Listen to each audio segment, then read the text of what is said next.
இன்னைக்கு ஒரு குட்டி ஸ்டோரி பார்க்கலாமா? நம்ம இன்டர்ன்ஷிப் முடிச்சுட்டு வந்ததுக்கப்புறம் நம்மளுக்கு அந்த அளவுக்கு கான்ஃபிடன்ஸ் இருக்காது. நம்ம பிஜிஸ் கூடயே இருந்திருப்போம். தனியா கேஸ் ஹேண்டில் பண்ணியிருக்க மாட்டோம். ஆனா நம்ம வெளிய வந்து பார்க்குற சில கேஸ் நமக்கு நல்ல கான்ஃபிடன்ஸ் தரும்.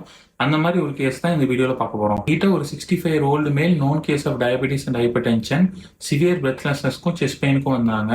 அவங்க ரொம்ப இரிட்டபிளா இருந்ததுனால ஃபர்ஸ்ட் இசிஜி எடுத்துட்டோம். இசிஜி பார்த்தா நார்மலா இருந்துச்சு. பிபி வந்து 150/80 இருந்துச்சு. அதுக்கப்புறம் நான் வந்து பெர்கஸ் பண்ணி பார்த்தேன். பெர்கஸ் பண்ணி பார்த்தா டல் நோட் இருந்துச்சு. அதுக்கப்புறம் ஆஸ்கல்டேட் பண்ணி பார்த்தா பிரெத் சவுண்ட்ஸ் கம்மியா இருந்துச்சு. ப்ளூரல் எஃபிஷியன் கண்டுபிடிச்சிட்டேன். அதுக்கப்புறம் பேஷண்ட்டை இன்ஃபார்ம் பண்ணிட்டு அவங்கள செஸ்ட் எக்ஸ்ரேக்கு சென்ட் பண்ணேன். செஸ்ட் எக்ஸ்ரேலையும் பார்த்தா ப்ளூரல் எஃபிஷியன் மாதிரி தான் இருந்துச்சு. அதுக்கப்புறம் பல்மனாலஜிஸ்ட்க்கு ரெஃபர் பண்ணிட்டேன். அவங்க பல்மனாலஜிஸ்ட்டை கன்சல்ட் பண்ணி கியூரா என்னை பார்க்க வந்திருந்தாங்க. அந்த டாக்டரும் இதே தான் சொன்னாங்க. நுரையீரல் நீர் கோர்த்துருக்குன்னு. நீங்க பரவாயில்ல, தட்டி பார்த்தே கண்டுபிடிச்சிட்டீங்க. என்னதான் இது ஒரு சின்ன விஷயமா இருந்தாலும் நம்ம இன்டர்ன்ஷிப் முடிச்சுட்டு வரும்போது ரொம்ப யங்கா தான் இருப்போம். நம்மள முதல்ல அவங்க டாக்டர்ஸ்னே ஏத்துக்க மாட்டாங்க.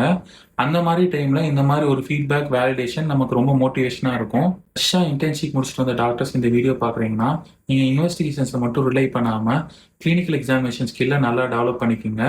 அதுலேயே most of the time diagnosis வந்துடும். அப்படி நீங்க டயக்னோஸ் பண்ணும்போது பேஷண்ட்டு உங்க மேல ட்ரஸ்ட் பில்ட் ஆகும். டாக்டர்ஸ்க்குமே இந்த மாதிரி ஒரு இன்சிடென்ட் இருக்கும். அவங்களே அவங்கள டாக்டர்ஸா உணர்ந்த தருணம். அந்த மாதிரி உங்களுக்கு ஏதாச்சும் இருந்தா கமெண்ட்ல சொல்லுங்க. அடுத்த வீடியோல பார்ப்போம். பாய்.